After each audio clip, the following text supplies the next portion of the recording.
사연 시작하기 전에 무료로 할 수 있는 구독과 좋아요 부탁드립니다. 세상살이 이야기를 찾아주신 고마운 분들께 기쁨과 행복이 가득하시길 바랍니다. 도시의 깊은 밤, 바람에 실려오는 사이렌 소리가 희미하게 창밖을 스쳐갔다.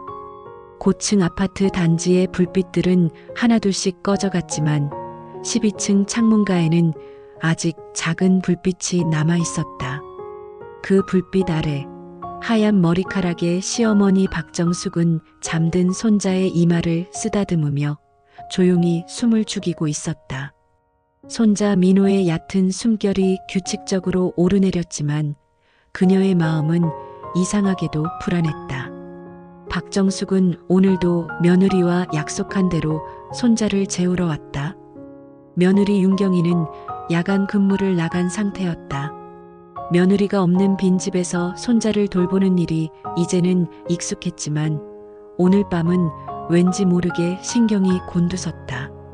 몇 시간 전 아이를 재울 때부터 민호는 무언가 불안한 듯 품에서 쉽게 떨어지지 않았다.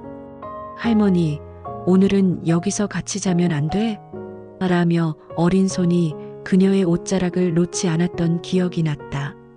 평소에도 할머니를 좋아하는 아이였지만 오늘은 유난히 애처로운 눈빛이었다. 그래, 우리 민호. 할머니가 옆에 있어줄게. 정숙은 손자를 꼭 안아주며 거실에 작은 이불을 펴고 함께 누웠다. TV도 끄고 오직 스탠드 조명만 희미하게 켜둔 채 손자가 안심하고 잠들 때까지 등을 토닥여 주었다. 얼마쯤 지났을까? 새벽 1시가 가까워질 무렵 정숙은 잠시 꾸벅 졸다 놀라 눈을 떴다. 어느새 스탠드 불빛 아래 손자가 혼자 중얼거리고 있었다. 처음에는 잠꼬대인 줄 알고 미소 지으려던 그녀의 얼굴이 곧 굳어졌다. 할머니, 그 아저씨 또 왔어. 도와줘. 민호의 가느다란 목소리가 떨리고 있었다. 한동안 말을 잇지 못한 정숙은 아이의 얼굴을 들여다보았다. 눈은 꼭 감긴 채였다. 땀방울이 이마에 맺힌 채로 손자는 꿈속에서 누군가에게 쫓기는 듯 몸을 웅크리고 있었다. 또 왔다고? 정숙의 가슴이 철렁 내려앉았다. 순간적으로 온갖 생각이 머리를 스쳤다. 아저씨라니 누굴까? 집에 누가 왔다는 소리야? 이 시간에?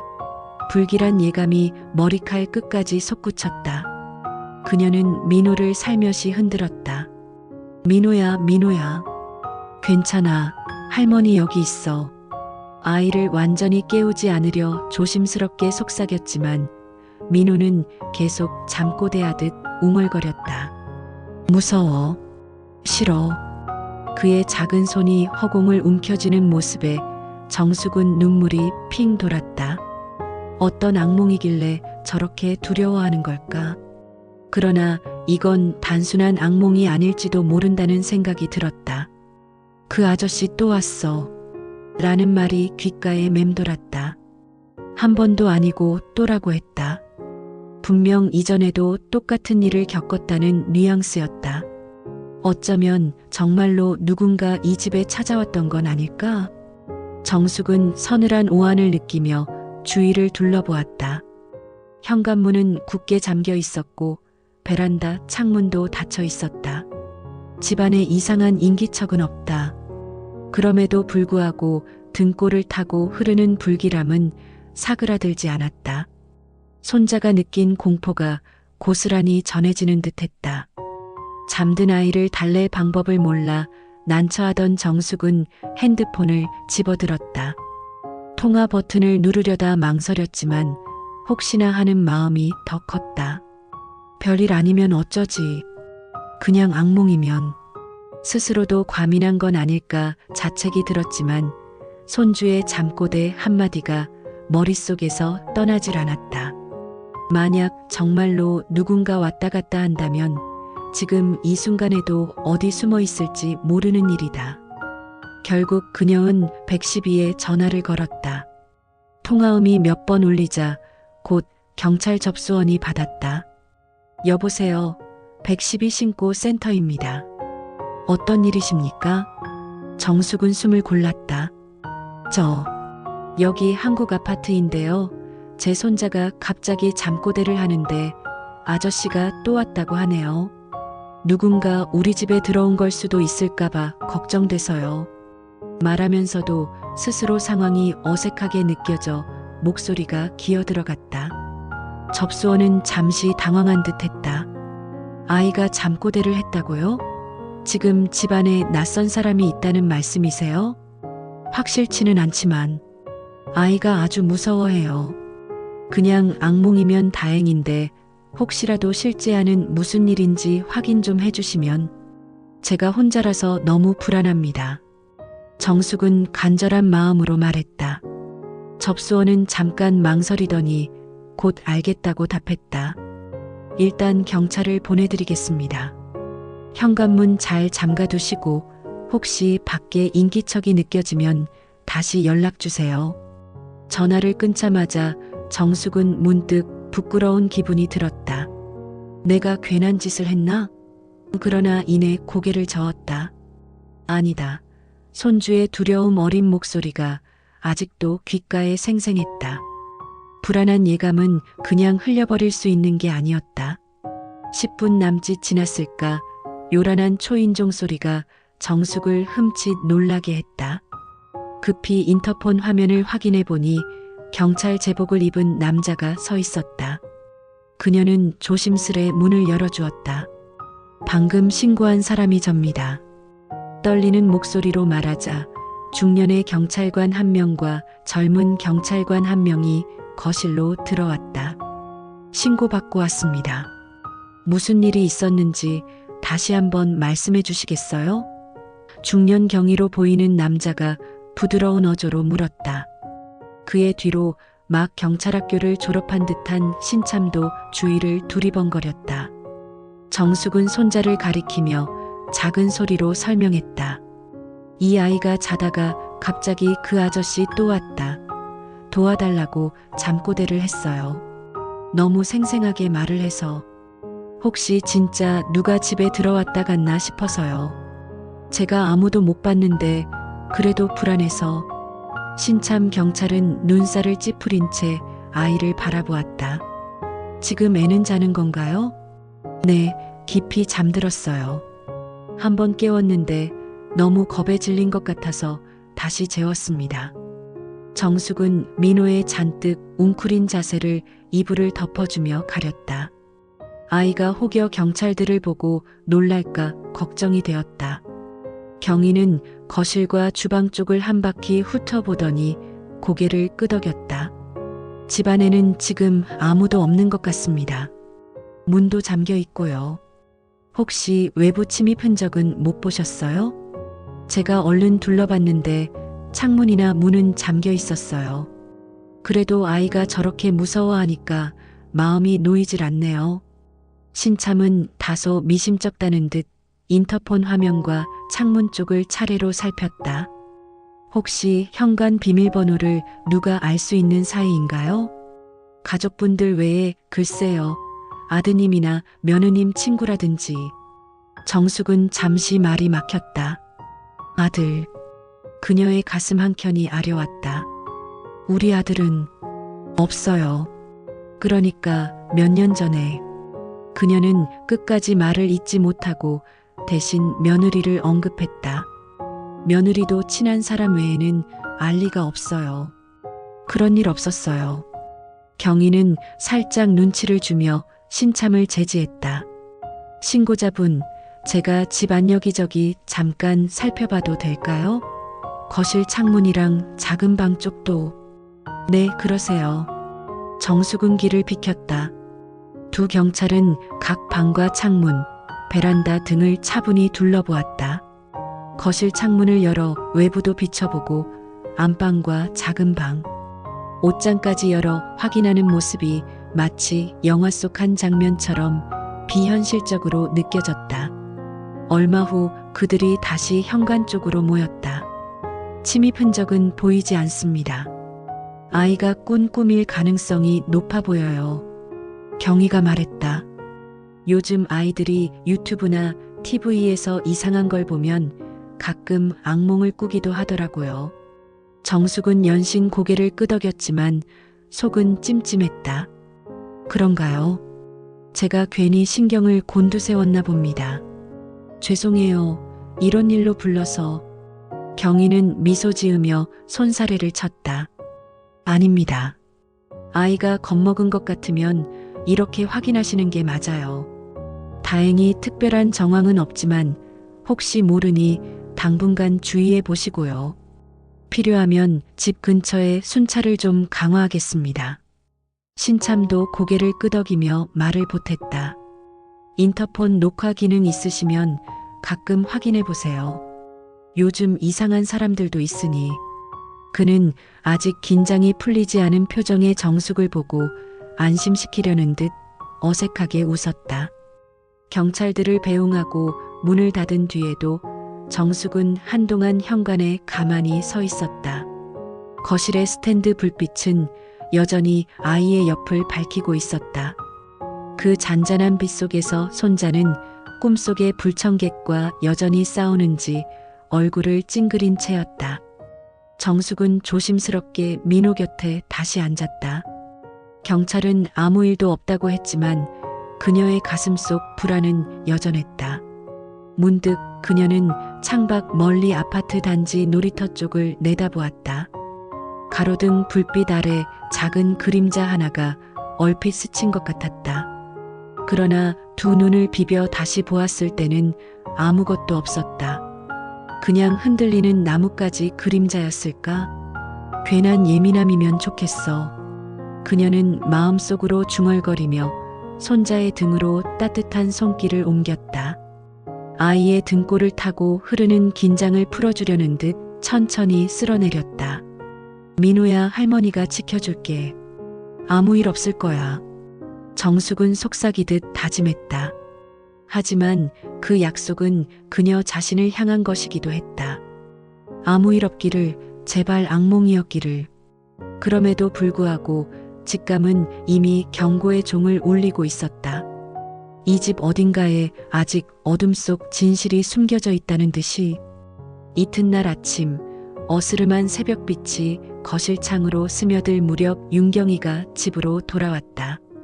간호사로 일하는 그녀는 야간 근무를 마치고 지친 기색으로 현관에 들어섰다. 마주 나오던 정숙은 밤새 한숨도 제대로 못 잔 탓에 눈이 빨갛게 충혈돼 있었다. 어머니, 아직 안 주무셨어요? 민호는 잘 있었죠? 경희는 애써 미소 지으며 가방을 내려놓았다. 그러나 정숙은 어떻게 말을 꺼낼지 망설이며 며느리를 바라보기만 했다. 민호는 잘 자고 있어. 근데 정숙은 결국 밤사이 있었던 일을 전해야 한다고 마음먹었다. 경희야, 어젯밤에 경찰이 다녀갔어. 경희의 미소가 순식간에 사라졌다. 경찰이요? 무슨 일 있었어요? 그녀의 목소리가 놀람과 걱정으로 살짝 떨렸다. 정숙은 조심스럽게 설명했다. 민호가 자다가 이상한 잠꼬대를 했거든. 그 아저씨 또 왔어. 도와줘라고. 너무 생생해서 혹시 몰라 112에 전화했지 뭐니. 잠꼬대. 경희는 눈을 크게 떴다. 그래서 경찰을 부르셨다고요? 미안하다. 내가 과민했는지 모르지만 민호가 많이 무서워하는 것 같아서. 정숙이 미안한 듯 말을 이었다. 경찰분들이 와서 집도 둘러봤는데 특별한 건 못 찾았어. 그냥 악몽이었을 수도 있대. 경희는 안도의 한숨과 함께 복잡한 표정을 지었다. 어머니도 참 놀랐겠어요. 하지만 경찰까지 부를 일은 아니었는데. 그녀는 걱정과 불만이 뒤섞인 어조로 말하며 주방으로 걸음을 옮겼다. 일단 차 한잔 하시죠. 밤새 얼마나 놀라셨을까.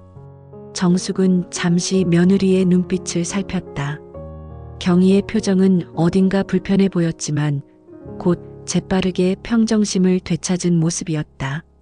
그러나 그 미간의 미세한 경련을 정숙은 놓치지 않았다. 주방 식탁에 마주 앉아 따뜻한 보리차를 앞에 두고도 두 사람 사이엔 어색한 침묵이 흘렀다. 먼저 말을 꺼낸 것은 정숙이었다. 경희야, 민호가 어디서 그런 꿈을 꾸게 된 걸까? 낮에 무슨 일 없었어? 경희는 머뭇거리다 대답했다. 어제 낮에 별일 없었어요. 유치원도 잘 다녀왔고 놀이터에서 잠깐 놀긴 했지만 그녀는 찻잔을 만지작거리며 시선을 피했다. 아, 어쩌면 그저 며칠 전에 제가 봤던 뉴스 때문일지도 모르겠네요. 낯선 사람이 아이들 유괴하려다 실패한 사건 얘길 잠깐 들었거든요. 민호 앞에서 들은 건 아닌데 혹시 알아서 겁먹은 건가 싶기도 하고. 설명은 그럴듯했지만 정숙의 의심은 가시지 않았다. 글쎄, 민호가 어젯밤 그렇게 떨었던 걸 보면 단순한 악몽 같진 않았어. 꿈이라도 뭔가 계기가 있었을 텐데. 경희는 애써 웃어 보였다. 어머니, 아이들 원래 악몽 꾸면 크게 무서워하고 그래요. 저도 어릴 때 그랬대요. 그녀가 손가락을 꼼지락거리며 덧붙였다. 그리고 또 왔다고 한 건 아이들이 가끔 꿈속에서 같은 장면 반복해서 보는 경우도 있잖아요. 너무 걱정 마세요. 민호 아무 일 없을 거예요. 정숙은 더 묻고 싶었지만 며느리의 단호한 말투에 입을 다물었다. 경희의 말대로 정말 아무 일도 아니길 바라는 마음과 왠지 어딘가 맞지 않는 퍼즐 조각 같은 느낌이 뒤섞였다. 식사를 준비하겠다는 며느리를 도와 함께 아침을 차리는 동안에도 정숙의 머릿속은 복잡했다. 혹시 정말 자신이 과민해서 며느리에게 괜한 걱정을 끼친 건 아닐까? 하지만 손주의 잠꼬대 소리를 떠올리면 가슴이 시렸다. 또 왔다라니. 일회성 악몽이라면 저런 표현을 쓸 리가 없다. 분명 이전에 비슷한 경험이 있다는 뜻일 텐데. 식사를 마치고 민호가 일어나 나오자 경희는 아무 일 없는 듯 밝게 아들을 맞았다. 우리 아가 잘 잤어? 엄마 왔네. 그녀는 민호를 안아올리며 뽀뽀를 했다. 민호는 한참 엄마 품에 안겨 눈을 비비더니 거실 소파에 앉은 할머니를 발견하고 환히 웃었다. 할머니, 아직도 있어? 아이는 기쁘다는 듯 달려와 정숙의 품에 안겼다. 정숙은 손자를 꼭 끌어안았다. 그럼 우리 민호 깨는 거 보고 가려고 기다렸지. 잠시 손자의 얼굴을 유심히 살폈다. 다행히 아이는 어젯밤 악몽의 여파를 잊은 듯 해맑았다. 그러나 그 밝음이 오히려 부자연스러워 보이는 순간이 있었다. 특히 엄마와 눈이 마주쳤을 때 아이의 표정이 한층 조심스러워지는 것을 정숙은 놓치지 않았다. 민호야. 그녀는 조용히 아이에게 물었다. 어젯밤에 무서운 꿈 꿨어? 기억나? 민호는 잠시 뜸을 들이더니 고개를 저었다. 몰라, 꿈인지 뭔지 잘 기억 안 나요. 그러곤 곧 엄마 쪽으로 눈길을 보냈다. 경희는 서둘러 아이의 머리를 쓰다듬으며 말했다. 응, 꿈이었어. 민호야, 이제 다 잊어버려도 돼. 아무 일도 없었잖아. 그렇지? 아이는 고개를 끄덕였지만 표정 한구석에는 말하지 못한 무언가가 스쳐 지나갔다. 정숙의 가슴이 답답해졌다. 아이는 분명 뭔가 알고 있다. 그러나 엄마 앞이라 입을 다무는 눈치였다. 그날 정숙은 집으로 돌아가려다 선뜻 발길이 떨어지지 않았다. 오늘 저녁엔 내가 다시 올까? 경희, 너 피곤할 텐데 푹 쉬어. 하지만 경희는 손사래를 쳤다. 아니에요, 어머니. 어젯밤에도 밤새우셨잖아요. 오늘은 들어가셔서 쉬세요. 저도 낮에 충분히 잘 테니까 민호 저녁 먹이고 나면 같이 잘 거예요. 걱정 마세요. 정숙은 멈칫했다. 평소 같으면 고맙다며 수락했겠지만 오늘은 영 내키지 않았다. 그래도 며느리가 완강히 사양하는 바람에 더 우길 수 없었다. 그럼 알겠어. 피곤하니 푹 쉬고 무슨 일 있음 바로 전화해. 집으로 돌아온 정숙은 내내 찜찜한 기분을 떨칠 수 없었다. 오후 내내 아무 일도 없을까 몇 번이나 전화를 걸고 싶은 충동을 참았다. 대신 그녀는 낮잠도 자지 못한 채 계속 어젯밤 일을 곱씹었다. 혹시 내가 모르는 사이에 누가 드나든 걸까? 아니면 경희가 무언가 숨기고 있는 걸까? 문득 정숙은 며느리가 새벽에 보였던 미묘한 반응이 떠올랐다. 경찰을 불렀다는 말을 들었을 때 경희의 얼굴에는 놀람 외에도 다른 감정이 스쳐갔다. 안도? 당황? 아니면 두려움? 그녀는 답답한 마음에 결국 다시 집을 나섰다. 해가 뉘엿뉘엿 지고 있었다. 그냥 내가 가서 한 번 더 확인해 봐야 마음이 놓일 것 같다. 스스로에게 그렇게 말하며 정숙은 다시 며느리와 손자가 사는 아파트로 향했다. 저녁 무렵 아파트 단지의 복도는 한산했다. 현관 비밀번호를 누르고 들어가니 집안은 조용했다. 경희야, 나왔어. 정숙은 신발을 벗으며 거실을 살폈다. 불이 켜진 거실에는 아무도 없었다. 대신 안방에서 작은 말소리가 흘러나왔다. 경희와 민호의 목소리였다. 정숙이 살그머니 다가가자 방문 너머로 대화가 들려왔다. 엄마가 뭐랬지? 그건 그냥 꿈이라고 했지? 경희의 부드럽지만 단호한 목소리였다. 응, 꿈이었어. 아이의 기어가는 대답. 맞아. 그러니까 다른 사람한테는 이야기할 필요 없어. 할머니도 괜히 걱정하셔서 그러는 거니까 민호가 신경 쓰지 마. 알겠지? 응. 정숙은 가슴이 철렁 내려앉았다. 며느리가 손주에게 뭔가 당부하고 있었다.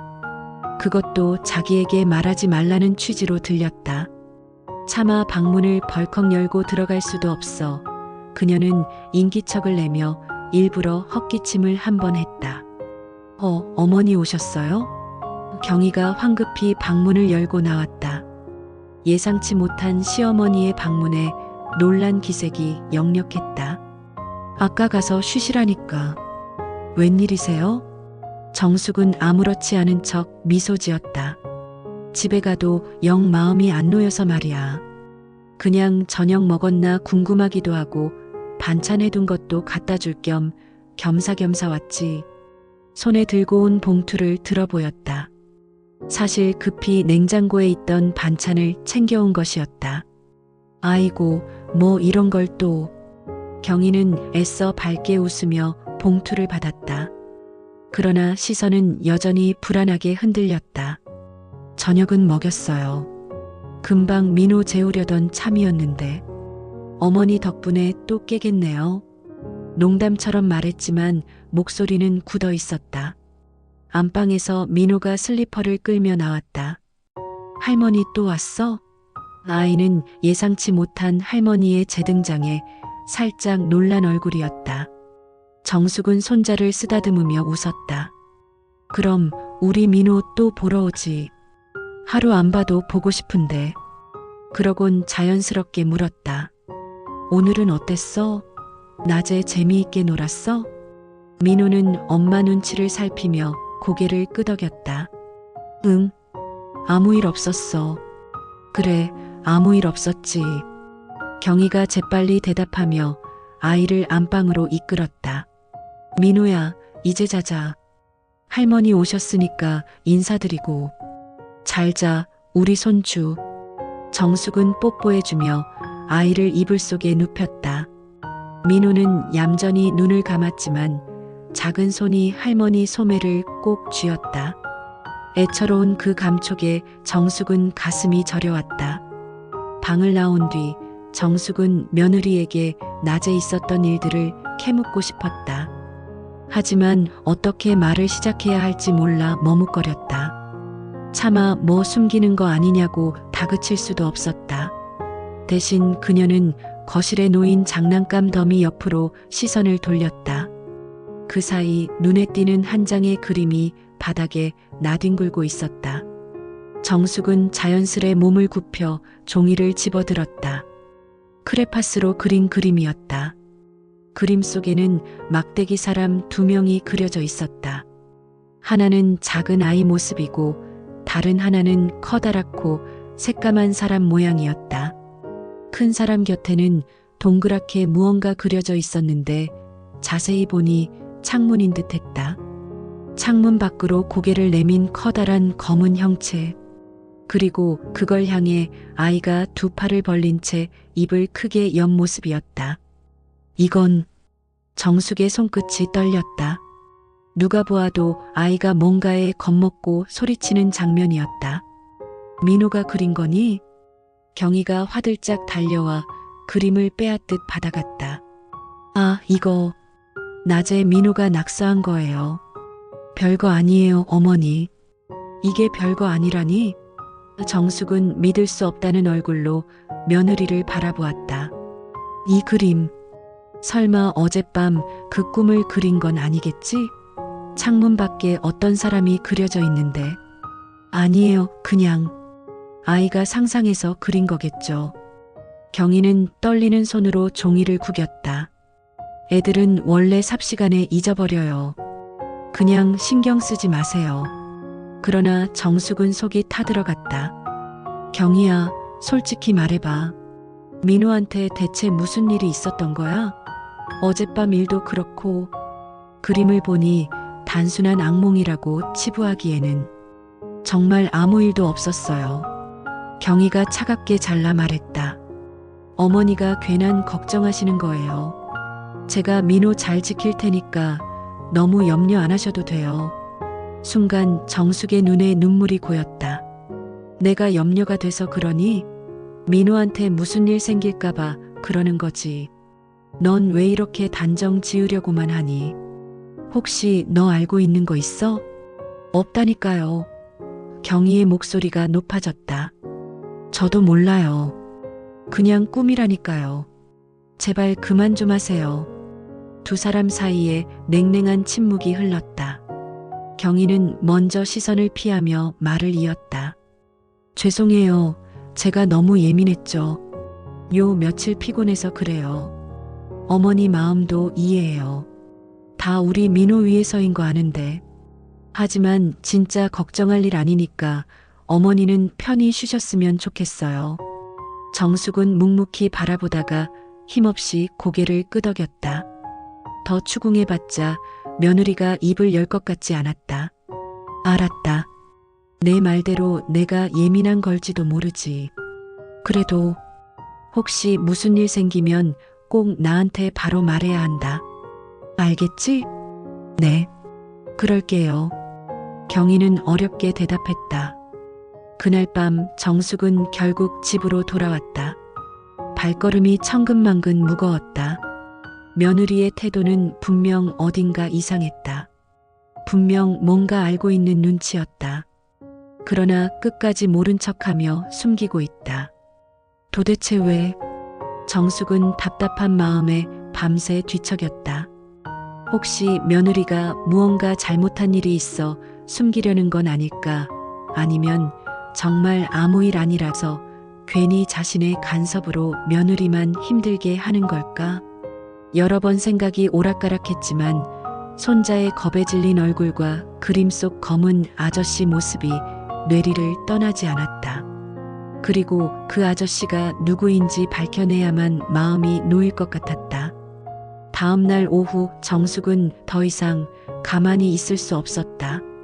그녀는 결심을 굳히고 다시 며느리 집으로 향했다. 이번엔 대놓고 묻겠다는 생각이었다. 무엇이든 밝혀내야 했다. 초인종을 누르자 잠시 후 경희가 문을 열었다. 어머니, 또 오셨어요? 며느리는 예상치 못한 방문에 눈이 동그래졌다. 정숙은 곧바로 본론으로 들어갔다. 경희야, 우리 이야기 좀 하자. 경희는 순간 당황한 듯 보였지만 이내 정숙을 집 안으로 들였다. 민호는 유치원에서 돌아오기 전이었다. 거실에 마주 앉아 정숙은 단호한 목소리로 물었다. 솔직히 말해줘. 민호가 말한 그 아저씨가 누구니? 너 아는 사람이야? 어머니, 갑자기 그게 무슨... 경희가 진땀을 흘리며 눈을 피했다. 나는 내가 뭘 숨기는 것 같아 불안해서 못 견디겠다. 정숙의 눈에는 간절함과 함께 의심의 빛이 어린 채였다. 모르는 사람이 집에 왔다 간 게 아니면 내 주변 사람인가 싶어. 솔직하게 말해. 혹시 남자친구라도 있는 거니? 남자친구요? 경희의 얼굴이 새파래졌다. 어머니, 무슨 생각을 그렇게 해? 전 그런 적 없어요. 그럼 도대체 왜 민호 꿈에 그런 사람이 나오는 건데? 그냥 우연이라고 하기엔 정황이 이상하잖아. 정숙은 며느리의 손을 잡았다. 혹시라도 내가 말 못할 사정이 있다면 나한테라도 터놓고 말해봐. 같이 해결해보자. 응? 경희의 눈동자가 흔들렸다. 입술을 꾹 깨무는 모습에서 내적 갈등이 엿보였다. 그러나 끝내 그녀는 고개를 저었다. 정말 아무것도 아니에요. 어머니 제발 그만 신경 쓰세요. 저도 민호 걱정되는 마음은 같아요. 하지만 괜히 일 키우지 말고 지켜보자고요. 너무 몰아붙이면 오히려 민호한테 더 안 좋을 수도 있어요. 정숙은 답답했지만 더 밀어붙일 수 없었다. 알았다. 그녀는 주저하며 입을 뗐다. 하지만 나는 그냥 못 넘어가. 오늘 밤 내가 여기 있을게. 민호랑 같이 자고 싶다. 경희는 놀랐다. 어머니, 굳이 그러실 필요까지는. 내 마음이 그래야 편할 것 같다. 정숙은 완강했다. 오늘 밤 아무 일 없이 넘어가면 나도 이제 안심할 수 있을지 몰라. 경희는 말없이 잠시 생각하더니 마지못해 고개를 끄덕였다. 네, 그러세요. 그날 저녁 정숙은 민호와 함께 잠자리에 들었다. 손자는 할머니가 또 곁에 있는 것을 반가워했지만 경희의 표정은 어둡기만 했다.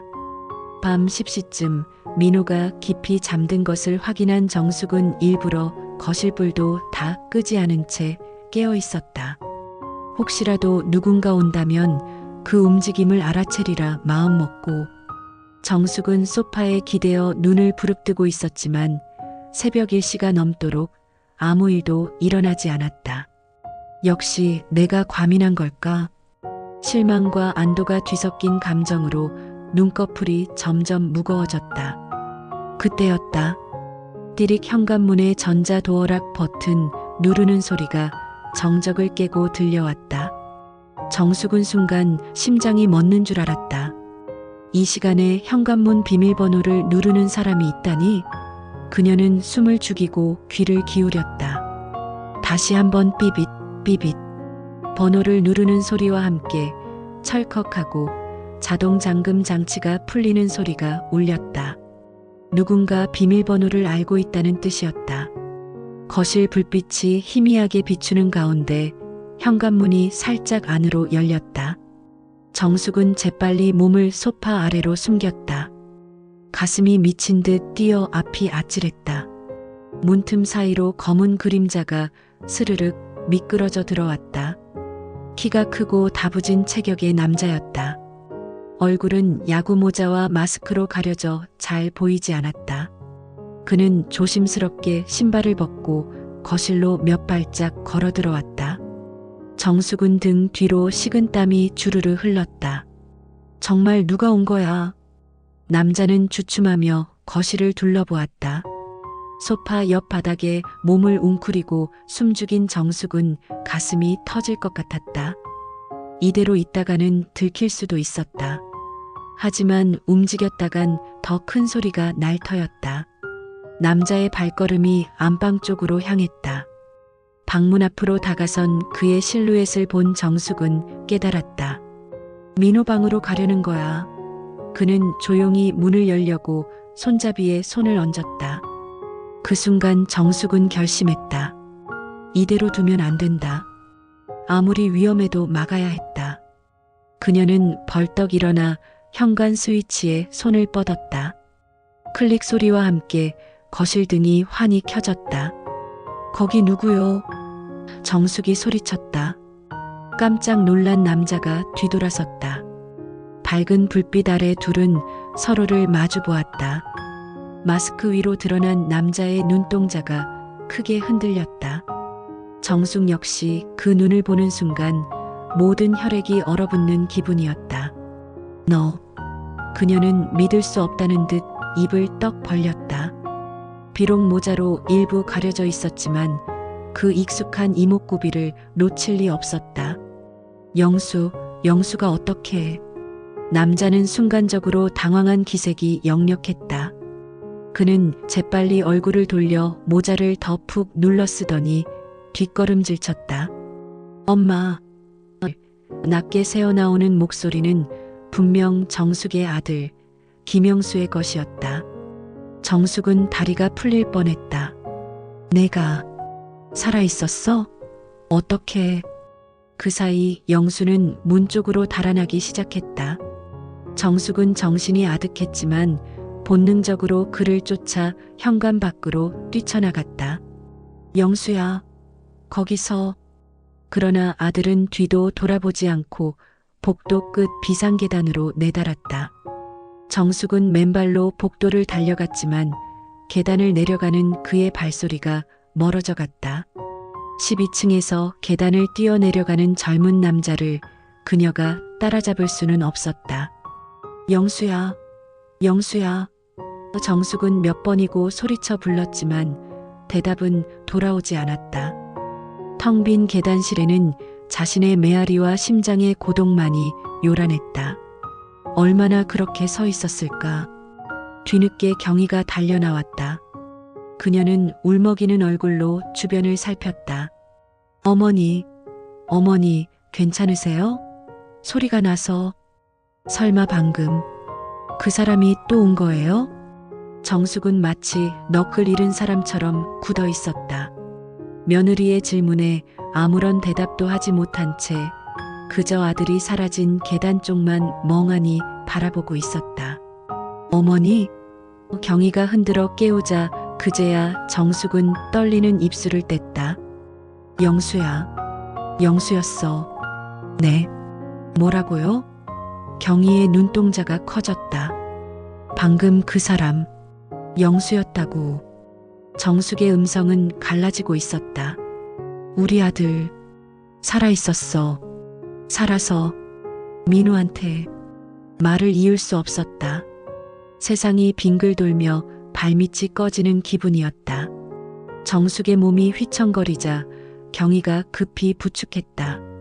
어머니, 정신 차리세요. 현관문 턱에 주저앉은 정숙은 하얗게 질린 얼굴로 경희를 올려다보았다.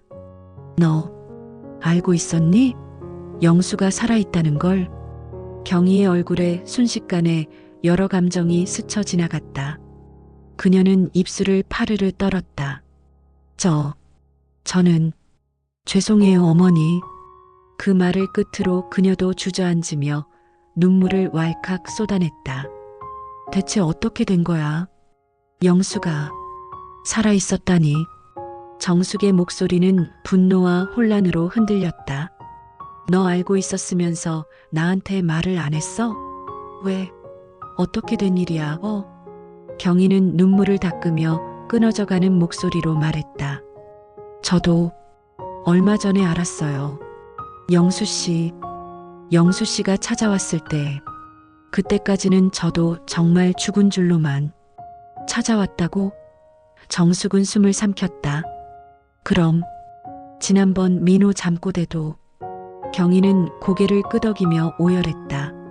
네, 영수 씨가 왔었어요. 며칠 전 밤에 갑자기 집에 나타났어요.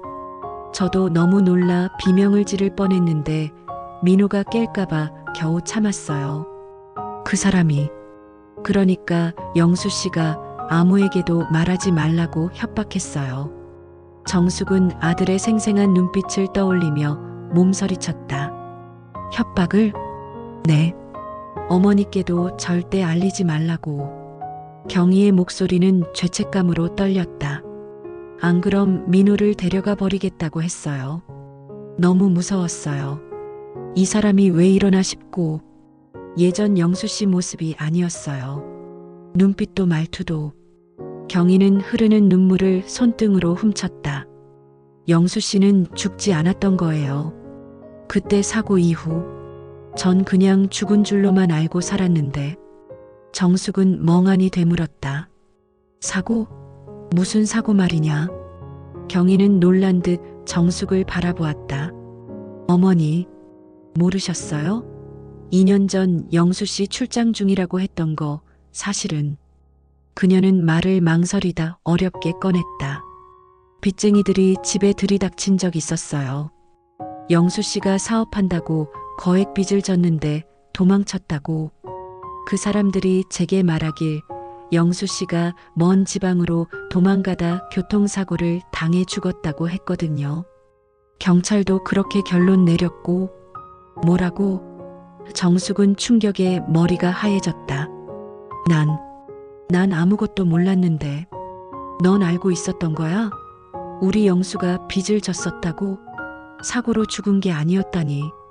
숨기려 했던 건 아니에요. 경희는 눈물을 훔치며 급히 설명했다. 어머니 심장도 약하시고 민호도 너무 어렸고 차마 그 사실을 어떻게 말씀드려야 할지. 그래서 영수 씨 해외 출장 중 사고로 실종된 걸로 둘러댔어요. 경찰도 시신을 못 찾았으니 사실상 실종 상태였고 저도 머릿속으론 그이가 죽었다고 여긴 채 살아왔어요. 정숙은 말문이 막혔다. 눈앞에 며느리가 낯설게 느껴질 정도였다. 그런데 이제 와서 살아 돌아왔다고? 네. 경희는 고개를 떨어뜨렸다. 얼마 전 한밤중에 집 초인종이 울려서 나가보니 영수 씨가 서 있었어요. 저도 처음엔 유령인 줄 알았어요. 그런데 그 사람이 멀쩡히 살아 있었어요. 막 울면서 들어오는데 저도 어찌할 바 몰랐어요. 정숙은 치미는 울분에 목소리가 가늘게 떨렸다. 그래도 날 속여온 건 사실이잖아. 이걸 어떻게. 경희는 오열하며 두 손을 모았다. 정말 죄송해요, 어머니. 그때는 어머니한테 차마 말할 수 없었어요. 제가 다 해결할 수 있을 거라 생각했어요. 영수 씨도 처음엔 저한테 빚 문제로 도망다니느라 이제야 돌아왔다면서 다시 잘해보자고 했어요. 저도 남편이 살아 돌아왔다는 사실에 기뻤던 게 사실이에요. 그녀는 씁쓸하게 웃으며 눈물을 닦았다. 하지만 그 사람 완전히 변해 있었어요. 얼마 안 가 본심을 드러내더라고요.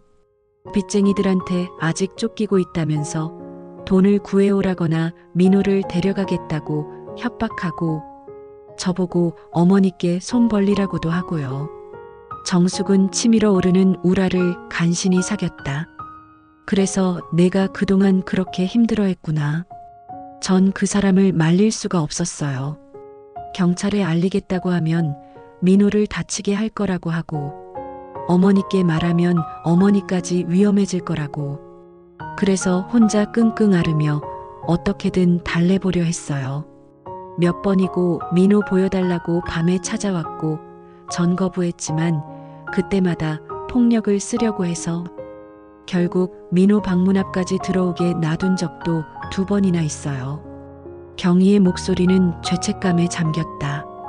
민호가 너무 무서워해서 이번에야말로 끝내야겠다 마음먹었어요. 어떻게든 영수 씨 설득해서 멀리 보내버리려고. 그런데 어머니가 경찰을 부르셨던 그날 그 사람이 창밖에서 경찰 오는 걸 보고 도망갔대요. 저한테 전화로 화를 내면서 어머니 있는 동안에는 못 오겠다고, 대신 다음 기회 노리겠다고 했어요. 그래서 제가 어머니를 돌려보내려 했던 거고요. 정숙은 모든 이야기를 듣고도 도무지 믿기 힘들었다. 사랑하는 아들이 이토록 추악한 모습으로 돌아와 가족을 협박하고 있었다니. 그녀는 충격과 슬픔에 목이 메어 한동안 말을 잇지 못했다. 어머니. 경희가 조심스레 부르며 손을 내밀었다. 정말 죄송해요. 제가 더 일찍 말씀드렸어야 했는데 어머니께 영수 씨 관련해서 거짓말한 것도 다 제 잘못이에요. 벌받아 마땅해요. 정숙은 떨리는 손으로 얼굴을 가렸다. 눈물이 뜨겁게 솟구쳐 올랐다. 이제 어쩌면 좋니? 우리 영수가 이렇게 돼버리다니. 한참을 울음으로 밤을 지새고 나서야 두 사람은 가까스로 마음을 추슬렀다. 감정을 추슬렀지만 남은 문제는 산처럼 쌓여 있었다. 정숙이 이를 악물고 말했다. 이젠 경찰의 힘을 빌릴 수밖에 없다. 영수가 어떤 이유로 돌아왔든 이대로 두면 더 큰일 날 거야. 너도 알지 않니? 경희는 망설였다. 하지만 영수 씨가 혹시라도 경찰에 맞서면 이미 선을 넘었어. 정숙은 단호했다. 내가 말 못한 사정은 이해한다. 하지만 이젠 같이 해결해야지. 민호 생각해서라도. 경희는 눈물을 닦으며 마침내 고개를 끄덕였다. 네, 어머니 말씀대로 할게요. 그날 밤 늦게 정숙과 경희는 가까운 경찰서 지구대로 찾아갔다. 마침 지난번 집에 방문했던 경희가 근무 중이었다. 두 사람은 어렵게 입을 열어 그에게 지금껏 벌어진 일을 털어놓았다. 경희는 얘기를 듣는 내내 놀라움을 감추지 못했다. 말씀대로라면 가정폭력과 불법 침입, 협박 혐의가 됩니다. 즉시 수사에 들어가야죠. 그는 진지한 얼굴로 약속했다. 걱정 마세요. 아이와 두 분의 안전을 최우선으로 보호하겠습니다. 우선 이 남편분, 김영수 씨의 신원을 조회해 볼게요. 얼마 지나지 않아 영수에 대한 전산 기록이 확인되었다. 사기 및 채무 불이행으로 수배 중인 인물이었다. 경희는 굳은 얼굴로 말했다. 이런 경우 체포에 응하지 않을 가능성이 높습니다. 흉기를 소지할 수도 있고요. 아드님이 언제 다시 찾아올지 모르는 만큼 미리 함정 수사를 준비하는 게 좋겠습니다. 정숙과 경희는 서로를 마주 보았다. 마침내 사태가 수면 위로 드러난 순간이었다.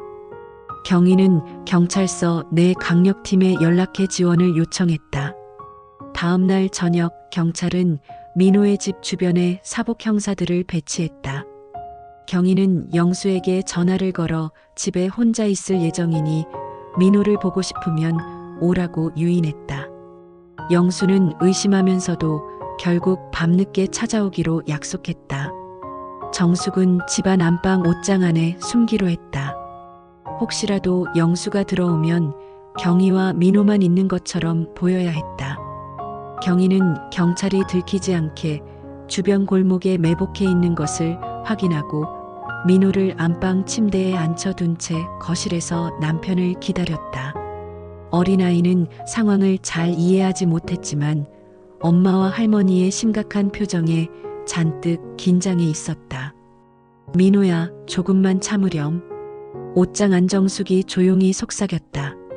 민호는 고개를 끄덕였지만 두려움에 눈물이 그렁그렁 맺혀 있었다. 정숙은 가슴이 찢어지는 듯 했지만 이를 악물었다. 반드시 이번에 끝내리라 다짐하며. 밤 11시를 넘긴 시각 현관문에 다시금 전자도어락 누르는 소리가 들렸다. 드디어 그가 온 것이다. 현관문이 조용히 열리고 검은 옷차림의 영수가 모습을 드러냈다. 거실에 불이 켜져 있었지만 집안은 고요했다. 그는 낮은 목소리로 불렀다.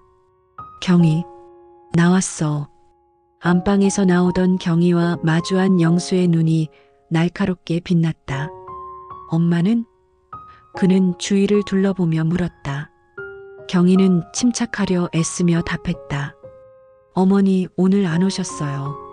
나 혼자야. 영수는 의심스런 눈초리로 거실을 훑었다. 정말인가? 그의 시선이 주방과 베란다 쪽까지 살폈다. 민호는? 자고 있어. 경희는 안방을 가리켰다. 조용히 해요. 깨면 울 테니까. 영수는 천천히 거실로 들어섰다. 그의 손에 비닐봉지가 들려 있었다. 민호 좋아하는 과자 사왔어. 아빠 왔다고 하면 좋아하겠지? 경희는 그 말을 듣고 속에서 치밀어 오르는 분노를 간신히 누르며 말했다. 당신 민호한테 겁만 줬잖아. 지난번에도 애 악몽 꾸게 만들고. 겁주다니. 영수의 눈이 가늘어졌다. 아빠가 아들 좀 보겠다는데 내가 회방 놓으니까 애가 낯설어한 거겠지. 그만둬, 영수씨. 경희는 단호히 말했다. 당신 이젠 돌이킬 수 없는 짓을 하고 있어. 이대로 가다간 정말 큰일 난다고. 영수는 코웃음을 쳤다. 큰일? 내가 뭘 안다고 그래. 난 이제 우리 가족 데리고 새 출발하려는 거야. 빚 문제도 거의 해결됐어. 돈만 좀 더 마련하면. 또 거짓말. 경희는 그의 말을 잘랐다. 돈 필요하니까 민호 데려다 당신 친정 엄마한테 돈 받아내려던 거 다 알아. 영수의 얼굴이 굳었다. 내가 그걸 어떻게 해. 어머니 돈 뜯어내려 했잖아. 그러니 내가 어머니 부르지 않으려고 했지. 경희는 쏟아지는 눈물을 삼키며 말했다. 하지만 이제 다 끝났어. 당신 계획도 거짓말도. 영수는 한 걸음 다가오며 낮게 으르렁거렸다. 끝나다니? 무슨 소리를 하는 거야? 너 설마. 그는 무언가 깨달은 듯 눈을 번뜩였다. 신고했어? 경찰 부른 거야? 경희는 순간 가슴이 철렁했지만 애써 태어난 척 고개를 저었다. 아니, 경찰 안 불렀어. 하지만 더는 당하고만 있지 않을 거야. 거짓말 마. 영수는 순식간에 경희의 팔목을 거칠게 붙잡았다. 너 미쳤어?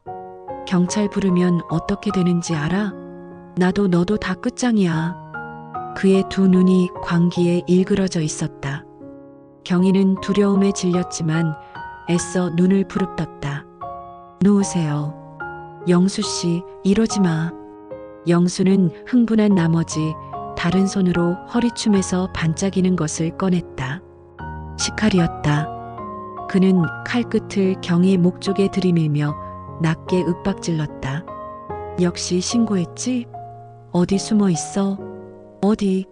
엄마 불러냈지 너. 공포에 질린 경희가 말을 잇지 못하는 사이 안방 문이 벌컥 열렸다. 영수야. 정숙이 옷장 속에서 뛰쳐나왔다. 상황이 꼬여감을 직감한 정숙이 결국 숨어 있을 수 없었던 것이다. 뜻밖의 어머니가 나타나자 영수가 화들짝 놀랐다. 엄마. 정숙은 두 손을 내저으며 천천히 다가섰다. 영수야, 제발 진정해라. 아무도 널 해치려는 사람 없다. 엄마까지. 영수는 배신감에 가득 찬 눈으로 어머니를 노려보았다. 엄마도 이 여자랑 한패가 돼서 날 몰아붙이는 거야? 아니다. 우린 널 도와주고 싶어서. 정숙은 떨리는 목소리로 말했다. 영수야, 내려놔. 그 칼 좀 내려놔. 응? 얘기하자, 우리.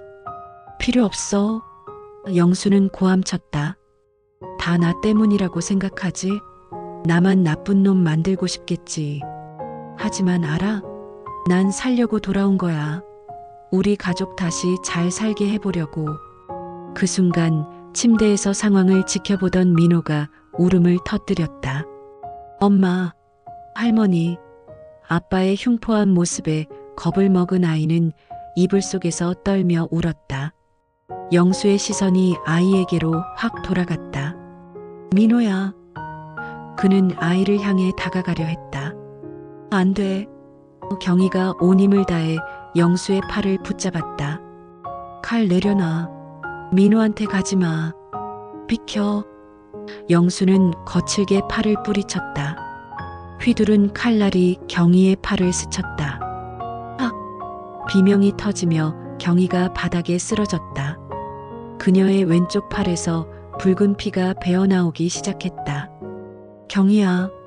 정숙이 달려가 며느리를 부축했다. 민호는 더욱 크게 울기 시작했다.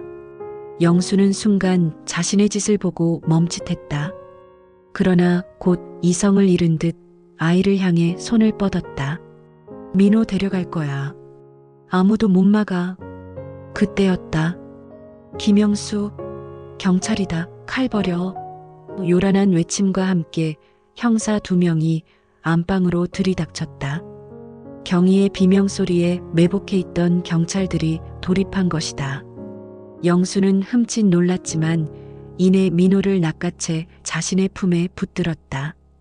그리고는 칼을 아이 목에 겨누며 험악하게 외쳤다. 다가오지 마. 안 그러면 이해부터. 안 돼. 정숙이 절규했다. 영수야, 제발. 그 애는 내 아들이잖아. 한순간 방 안 공기가 얼어붙었다. 형사들은 총구를 영수에게 겨눈 채 조금씩 포위를 좁혀오고 있었다. 영수는 눈을 부릅뜨고 칼을 더욱 세게 움켜쥐었다. 칼날 끝이 아이의 여린 살갗에 닿아 작은 긁힌 상처가 생겼다. 민호는 쉴 새 없이 울어댔다. 다들 물러서, 총 내리고 물러서. 영수가 내지르는 목소리는 완전히 광기에 젖어 있었다. 나 진짜로 찔러버릴 거야. 형사들이 당황해 주춤하는 사이 정숙이 조심스레 앞으로 나섰다.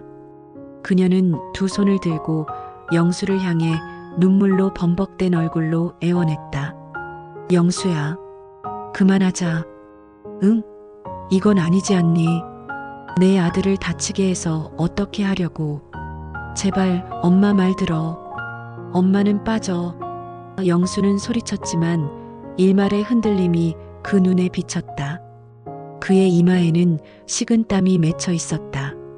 정숙은 한 걸음 더 다가갔다. 엄마가 잘못했다.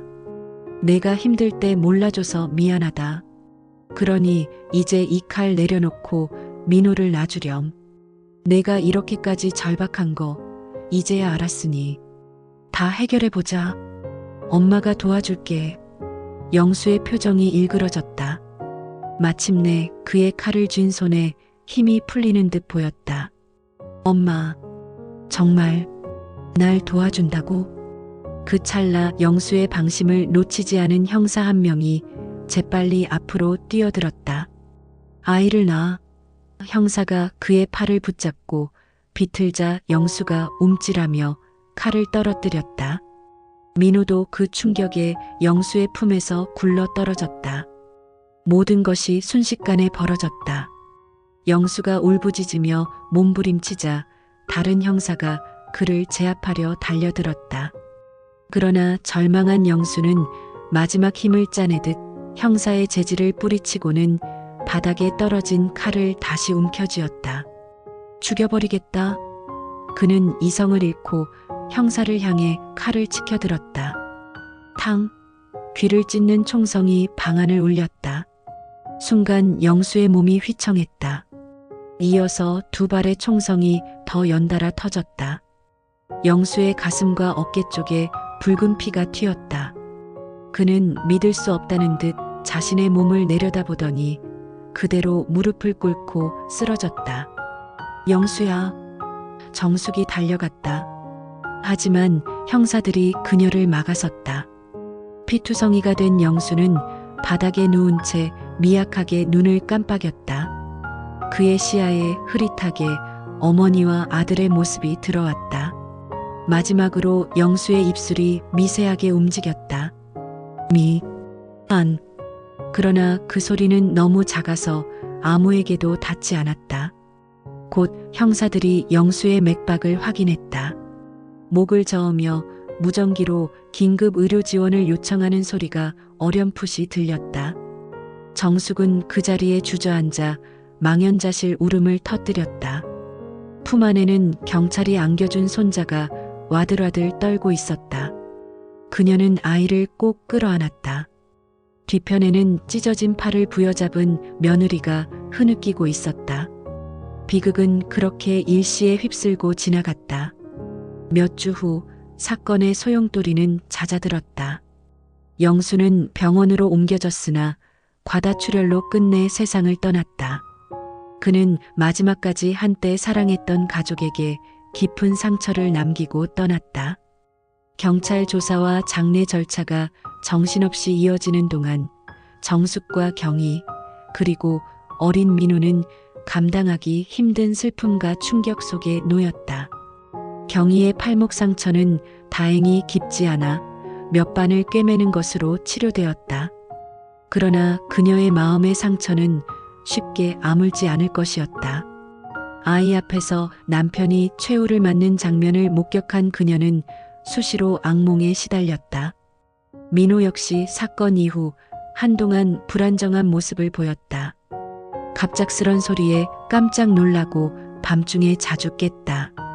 어둠을 무서워하게 된 아이를 위해 정숙은 한동안 아이 옆에서 잠들었다. 시간은 더디게 흘렀다. 어느새 경찰 조사 결과가 모두 마무리되고 사건은 가족을 향한 한 남성의 범행을 어머니의 기지로 막아낸 사례로 기록되었다. 하지만 정숙의 마음은 내내 무거웠다. 어느 늦가을 저녁 정숙은 며느리와 손자와 함께 아파트 단지 내 작은 공원을 산책했다. 노을이 지고 서늘한 바람이 불었지만 민호는 오랜만에 환하게 웃으며 낙엽을 밟고 있었다. 경희는 아직 창백한 얼굴이었지만 아들을 지켜보는 눈길에 미소가 담겨 있었다. 정숙은 그런 모자를 바라보며 가슴이 뻐근해졌다. 그녀는 주머니 속에서 한 장의 사진을 꺼냈다. 영수가 어린 민호를 안고 활짝 웃고 있는 몇 년 전 가족 사진이었다. 사진 속의 아들과 현재의 손자가 겹쳐 보이며 눈시울이 뜨거워졌다. 내 아들. 그녀는 속으로 조용히 불렀다. 비록 끔찍한 선택을 하고 말았지만 한때는 저렇게 환하게 웃던 아들이었다. 어디서부터 잘못됐는지 되돌릴 수는 없지만 가슴 한복판이 미어졌다. 그날 밤 모두 잠든 후에도 정숙은 쉽게 잠들지 못했다. 대신 거실로 나와 창밖의 도시 야경을 바라보았다. 수많은 불빛 속에 저마다의 사연이 숨쉬고 있을 터였다. 그녀의 시야에는 얼마 전까지 지옥 같은 시간을 보낸 자신의 가족사가 파노라마처럼 스쳐갔다.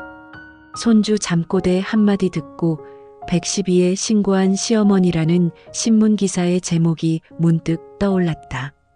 사건 이후 기자들이 찾아와 그녀의 용기를 치하하며 붙여준 말이었다. 하지만 정숙은 그저 고개를 저었다. 자신이 한 일은 너무나 당연한 손주를 지키기 위한 한 사람의 할머니로서의 본능이었을 뿐이다. 그 한마디 잠꼬대가 아니었다면 그녀는 끝까지 진실을 몰랐을지도 모른다. 상상도 하기 싫은 끔찍한 비극이 벌어졌을 수도 있었다. 문득 안방에서 작은 인기척이 들렸다. 정숙은 살며시 방문을 열어보았다.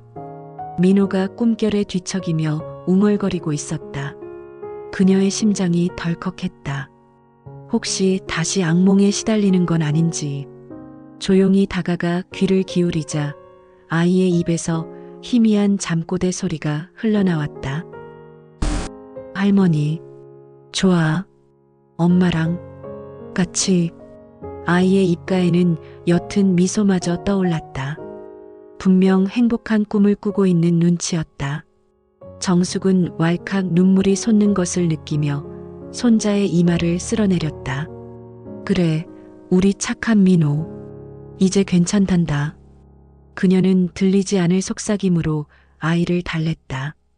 민호의 작은 손이 자면서도 할머니 손가락을 꼭 잡았다. 그 따뜻한 감촉에 정숙의 가슴이 뭉클해졌다. 비록 이번 사건으로 얻은 상처와 잃어버린 것들이 너무나 크고 아프지만 그 손을 놓지 않고 지켜낸 것이 얼마나 다행인지 모른다. 손주는 편안한 숨결을 내쉬며 꿈속으로 가라앉았다. 정숙은 눈물을 닦고 아이 곁을 지키며 속으로 조용히 다짐했다. 내가 지켜줄게. 어떤 일이 있어도. 어둠 속에서 손주의 고른 숨소리가 귓가에 은은히 퍼졌다. 그 소리를 들으며 정숙은 슬픔과 안도, 그리고 이루 다 말할 수 없는 여운을 가슴 깊이 간직한 채 묵묵히 밤을 지새웠다. 우리네 세상살이 이야기 시청해 주셔서 감사합니다. 구독과 좋아요 부탁드리고 다음 사연으로 인사드리겠습니다. 감사합니다.